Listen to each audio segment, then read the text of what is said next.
2019년 8월 26일 월요일입니다. 8월도 마지막 주입니다. 또 어느 때처럼 월요일이었기 때문에 주간 증시 전망을 말씀드리겠습니다.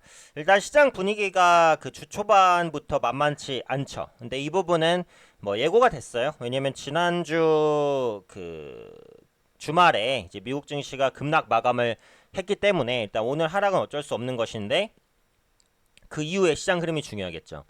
자, 제 방송을 계속해서 보신 분들은 아시겠지만 저는 시장의 다중 바닥을 예상한다라고 누누이 얘기를 했습니다. 그리고 그에 대한 의견은 아직까지 변함은 없어요. 그러니까 그렇다는 것은 지수가 올라가면 올라갈수록 상방에 대한 압력을 받고 내려가면 내려갈수록 하방 경직이 있다라는 거예요. 그렇게 될 때는 지수가 올라갈 때는 보유 종목을 계속해서 차익 실현하는 관점으로 보시고 지수가 내려갈 때는 오히려 기회를 보셔야 된다는 거예요. 지금은 일단 지수가 급락했잖아요. 그럼 당장 매수까지는 안 해도 기회를 보기는 봐야 되는 거죠. 그렇죠? 그러니까 어차피 하단에서의 변동성 큰 박스권이 예상되니까 지수 떨어진다고 너무 걱정하지 마시고 항상 기회를 보는 자세를 가지시는 게 좋을 것 같습니다. 일단은 이제 미국 증시가 하락한 이유부터 보셔야 될 것 같아요. 여러 가지 악재들이 있었습니다. 첫 번째로는 이제 미중 무역 분쟁 격화 우려죠.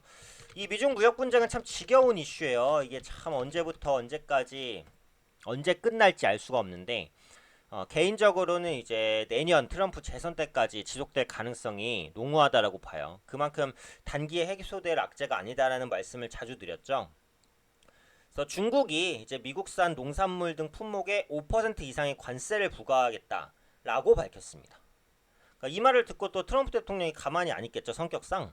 트럼프 대통령은 이제 중국산 수입품에 대한 관세를 추가적으로 인상하겠다라고 언급을 했어요. 그래서 다시 한번 격화되는 움직임인데 이게 이제 문제가 뭐냐면은 전에도 말씀드린 대로 지금 무역 분쟁을 보는데 가장 중요한 이슈가 뭐냐면 9월 초에 워싱턴 후속 협상이에요.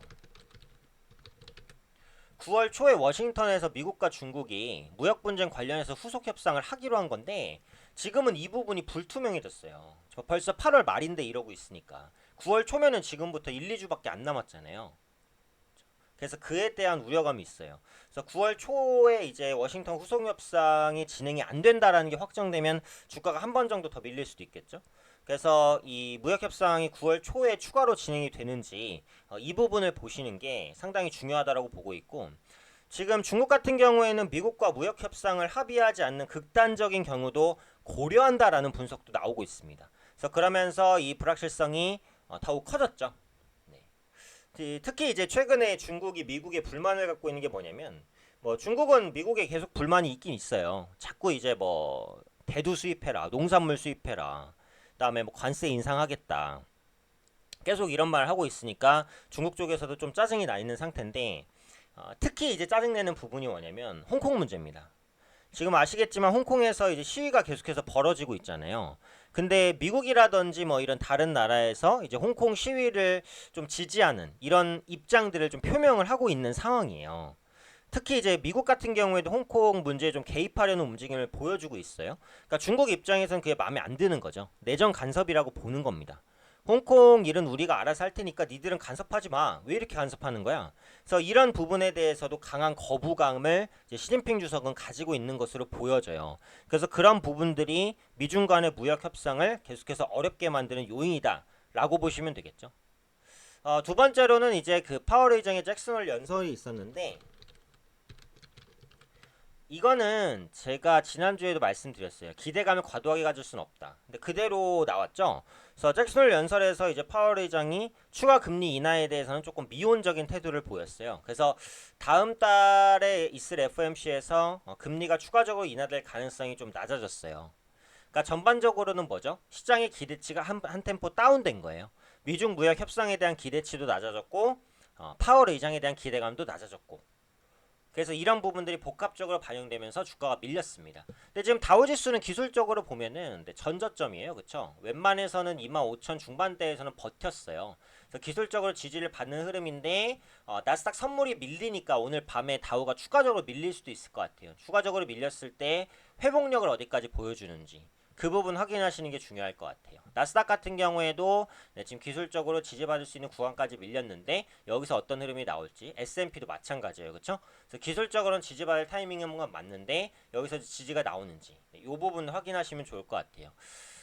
그 다음에 이제 국내 증시로 가면은 코스피 지수 지금 하락하는데 지금 이제 미중 무역 분쟁 우려가 격화되는 부분들, 그리고 한국은 또 중요한 이슈가 지소미아 종료, 제가 특별히 영상으로도 올려드렸던 부분들, 이로써 이제 미국과 중국의 갈등, 한국과 일본의 갈등, 이런 부분들로 인해서 하방 압력이 크다라고 보시면 되겠죠. 그런 관점에서 이제 지수가 밀렸는데, 일단은 앞서 말씀드린 대로 저는 다중바닥이라는 입장은 고수를 합니다. 상단으로는 1960, 하단으로는 1900포인트 정도에서의 박스 흐름이 예상이 되니까 지금부터라도 코덱스 레버리지 정도를 뭐 분할 매수로 잡아 나가시는 것은 괜찮은 전략이라고 생각을 해요. 그래서 지금은 이제 지수를 분할 매수하면은 가장 안정적인 투자 방법이 될 수 있어요. 지수 하락할 때 코덱스 레버리지 같은 ETF 모아가셨다가 지수 상승할 때 매도하고, 네, 이런 전략도 가능하니까 한번 참고하시면 좋겠고요.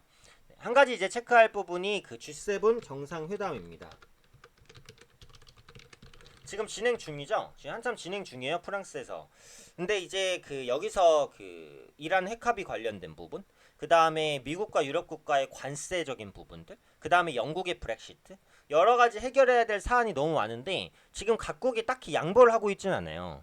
자기들의 주장을 관철시키려는 노력을 하고 있다 보니까 미국과 유럽 간의 갈등, 그리고 유럽 내 국가 간의 갈등, 이런 부분들이 끊임없이 재생산이 되고 있어요. 그래서 이번 G7 정상회담에서는 공동 합의문이 안 나올 것으로 보여지고 있죠. 그만큼 분위기가 안 좋다는 거예요. 그래서 G7 정상회담에서 뭔가 이제 각국의 대표들이 존재하는 이런 현안에 대한 합의점을 찾으면 모르겠는데 그렇지 않을 가능성이 있기 때문에 그에 따른 시장 부담도 있을 수 있다라고 봅니다. 그래서 지수가 일단 하방 압력을 받을 수 있지만 웬만해서는 1900포인트대에서는 지지가 나올 거고, 1900포인트를 깬다라고 했을 때는 저가 매수가 들어올 가능성이 있다.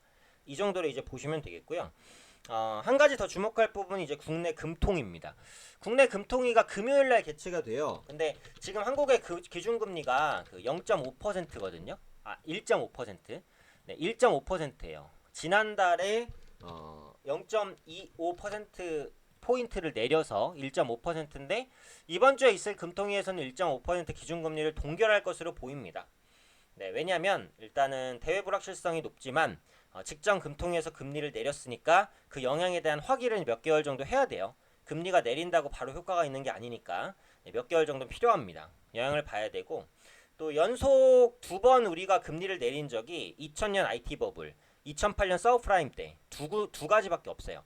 그러니까 연속적인 금리 인하를 하기는 현재 시점에서 부담스럽고, 또 여기서 금리를 한 번 더 내리면 1.25%가 되잖아요. 근데 이거는 한국의 역대 최저금리입니다.